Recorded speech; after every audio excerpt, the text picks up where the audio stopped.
It was a rainy and windy night in the small town of Millfield. I had taken on a part-time job as a night shift worker at a gas station to help with my college expenses.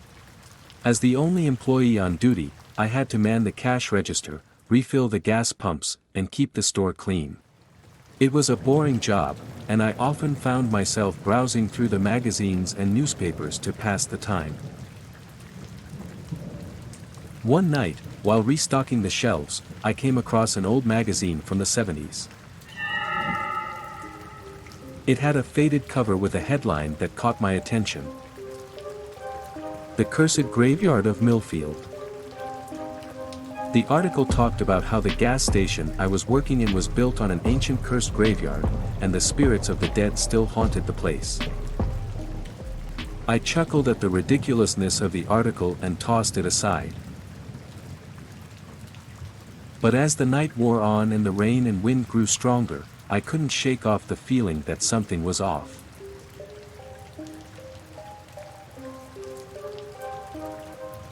The gas station felt eerily quiet, and I started to hear strange noises coming from the empty aisles. It was then that I realized that the article might not have been as ridiculous as I initially thought. As I sat behind the counter, I noticed that the clock had stopped ticking at exactly midnight. The wind outside grew stronger, making the gas pumps rattle and the sign outside creak.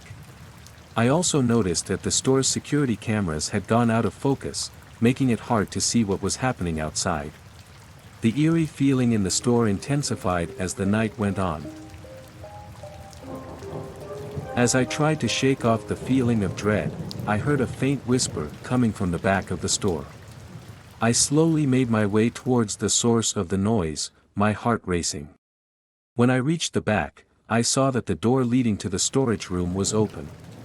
I had locked it earlier, and I knew that I was the only one with the key. I cautiously entered the room and found nothing out of the ordinary. But as I was leaving, I felt a cold breeze brush past me, and I heard a faint voice whispering, "Get out." I spun around, but there was no one there. I started to panic and decided to leave the store, but when I tried to open the front door, it wouldn't budge.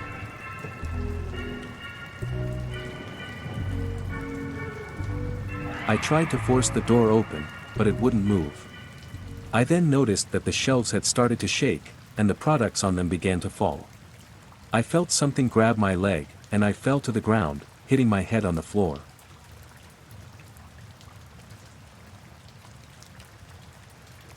I looked up and saw a figure standing in front of me. It was a ghostly apparition of a woman, with long hair and a pale face. She was pointing towards the magazine I had found earlier, and I realized that the curse was real.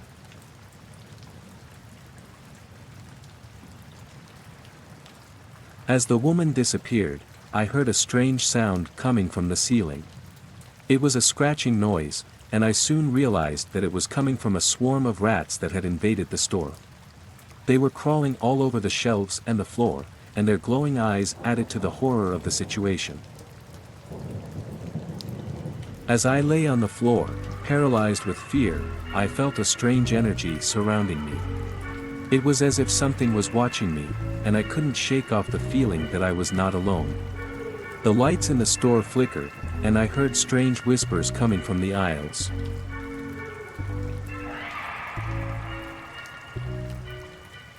I was completely isolated and alone, trapped in a gas station built on a cursed graveyard, with no way out. The rain and wind outside grew stronger.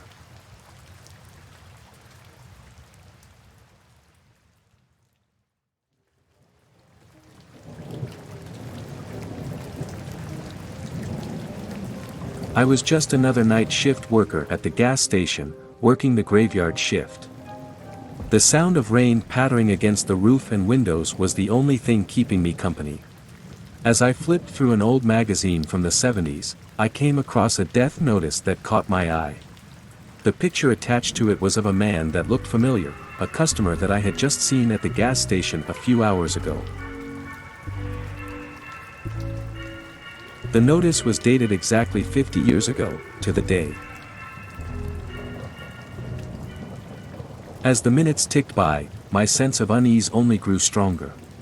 It was as if an invisible presence was looming over me, casting a shadow that I could not escape. I tried to shake the feeling, to chalk it up to my overactive imagination, but it was no use. Something was off, and I couldn't ignore it any longer. And then, I saw it. The notice. At first, I couldn't believe my eyes. How could someone have died 50 years ago, and then be standing in my store just a few hours ago? It defied all logic, and yet there it was, staring back at me from the pages of the old magazine.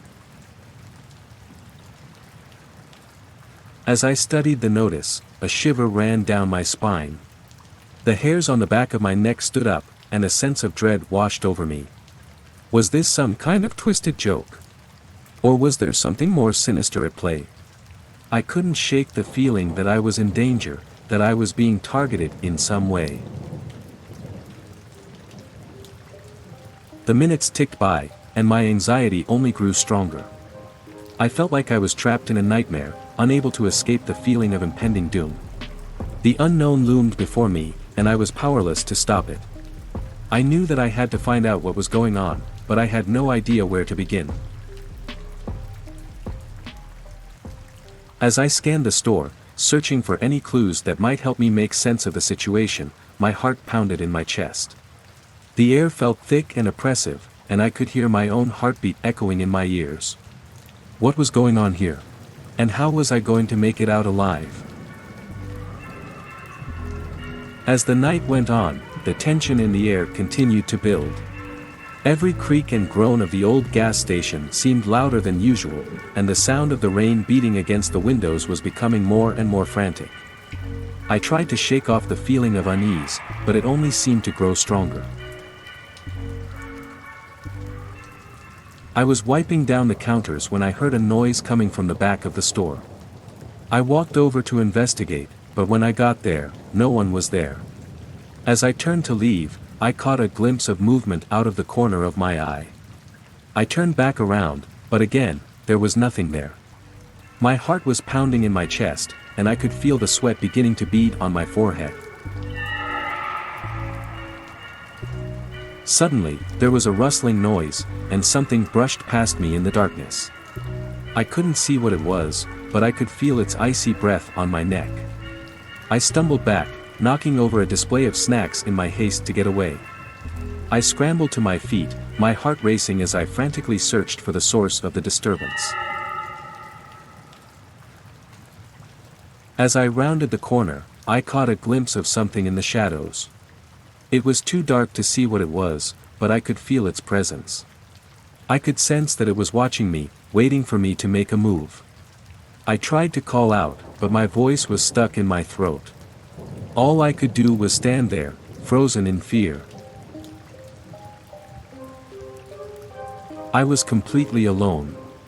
No one else was in the store, and I couldn't leave my post. I was trapped, with no one to turn to for help. The feeling of isolation was overwhelming, and it only added to the fear that was building inside of me.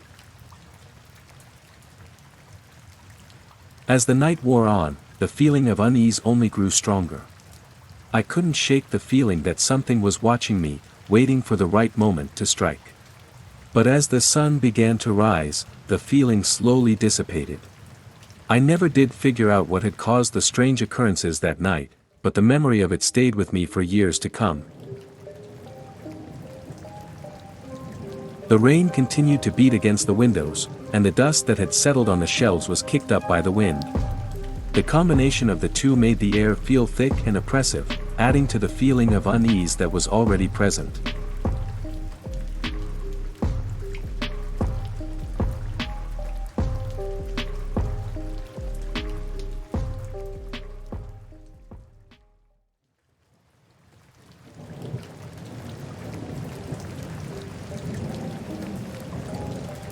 It was another long and boring night shift at the gas station.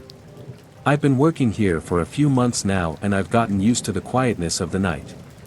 I always bring a book to read or my phone to browse, but tonight was different. As I was organizing the magazines, I stumbled upon an old and worn-out magazine with strange drawings and sketches of symbols and objects. It caught my attention, and I couldn't help but flip through its pages. I couldn't make sense of the symbols and objects, but they looked eerie, almost as if they were designed by someone with a twisted mind. As I was about to put the magazine back, I noticed the date on the cover. It was from the same day, exactly 10 years ago. I couldn't shake off the strange feeling that lingered inside me after finding that magazine. It was like something was off, and I couldn't quite put my finger on it. I tried to brush it off and continue with my shift, but as the night went on, I couldn't help but feel like I was being watched. Every time I turned around, I felt like someone was behind me, breathing down my neck.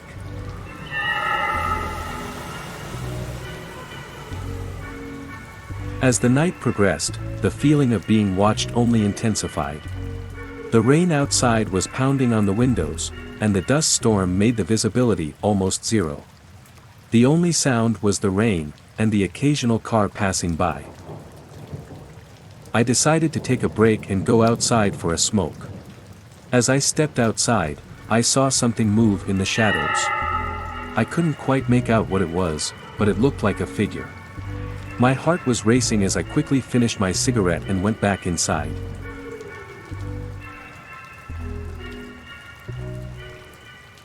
As I was back inside, I noticed something strange outside.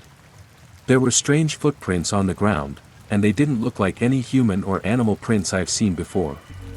They were large and had 3 toes, almost like a claw.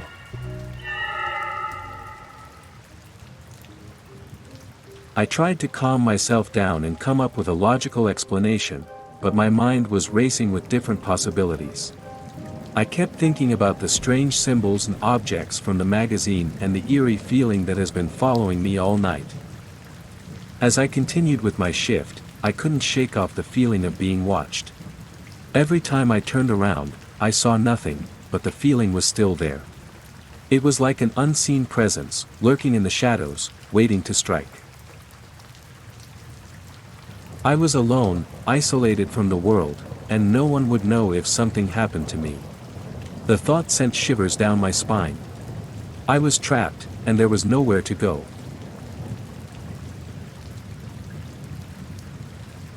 The night continued to drag on, and the rain and dust storm didn't let up.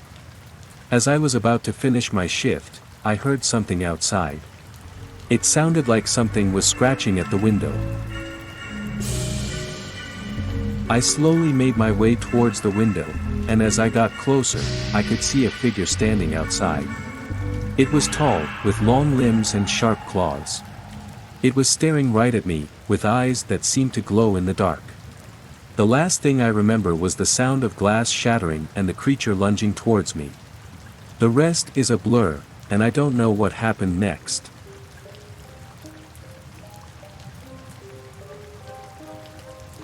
The next morning, my replacement found me unconscious and called the ambulance. I was rushed to the hospital, and when I woke up, I couldn't remember anything from that night. The magazine was gone, and there was no sign of the creature or the footprints.